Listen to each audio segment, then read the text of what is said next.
Jacques Sandiere did that to himself?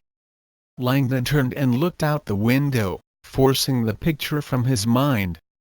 Outside, the city was just now winding down, street vendors wheeling carts of candied amanities, waiters carrying bags of garbage to the curb, a pair of late-night lovers cuddling to stay warm in a breeze scented with jasmine blossom. The Citroën navigated the chaos with authority, its dissonant two-tone siren parting the traffic like a knife. "Le Capitaine was pleased to discover you were still in Paris tonight," the agent said, speaking for the first time since they'd left the hotel. "A fortunate coincidence." Langdon was feeling anything but fortunate, and coincidence was a concept he did not entirely trust. As someone who had spent his life exploring the hidden interconnectivity of disparate emblems and ideologies, Langdon viewed the world as a web of profoundly intertwined histories and events. The connections may be invisible, he often preached to his symbology classes at Harvard, but they are always there, buried just beneath the surface. "I assume," Langdon said, "that the American University of Paris told you where I was staying?" The driver shook his head. Interpol. Interpol, Langdon thought. Of course.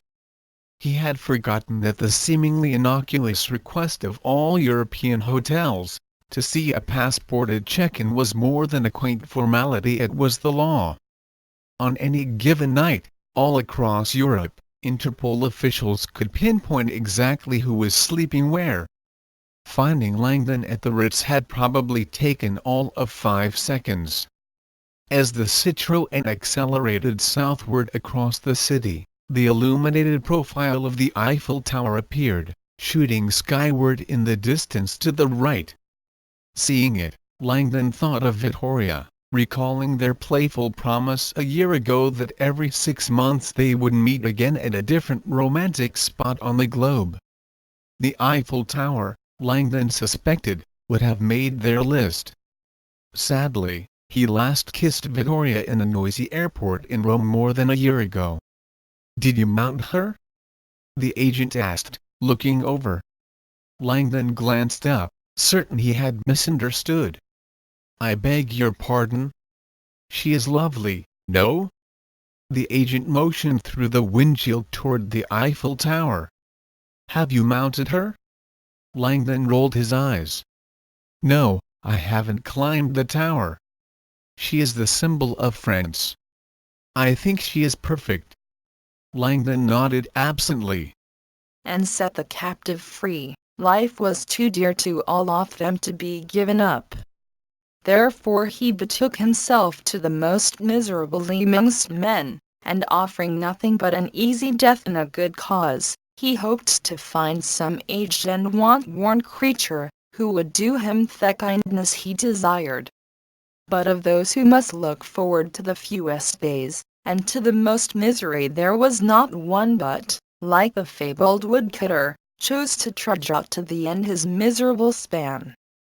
So when 300 years were past, the next heart failed him, and he said, "All this avails nothing. Wherefore I will return to the lake, and there abide what shall befall." And this he accordingly did. Now one evening there came a tempest down from the hills, and there was a sudden squall on the lake. And a certain young man in a boat upon the lake was overtaken by the storm.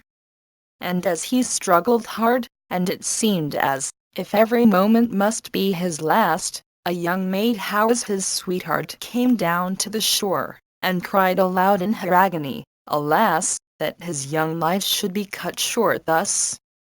"Trouble not thyself," said the neck, "this life is so short and sound certain, that if he were rescued today he might be taken from thee tomorrow. Only in eternity is love secure. Wherefore be patient, and thou shalt soon follow him." "And who art thou that mockest my sorrow?" cried the maiden. "One who has watched the passing misfortunes of many generations before thine," replied the neck. And when the maiden looked, and saw one like a little old man wringing out his beard into the lake. She knew it was a neck, and cried, "No, surely thou art a neck." And they say, when necks play, the wind's wished. Wherefore I beg of thee to play upon thy harp, and it may be that the storm will lull, and my beloved will be saved. But the neck answered, "It is not worth while." And when the maiden could not persuade him, she fell upon her face in bitter grief, and cried, "Oh, my beloved! Would God I could die for thee!" "And yet thou wouldst not if thou couldst," said the neck.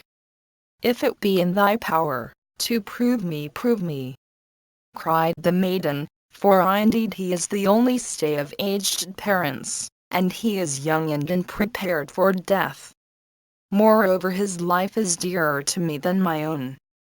Then the neck related his own story, and said, "If thou wilt do this for me, which none yet has done whom I have benefited, I will play ye upon my harp, and if the wind's wished, thou must die this easy death, but if I fail in my part, I shall not expect thine to be fulfilled.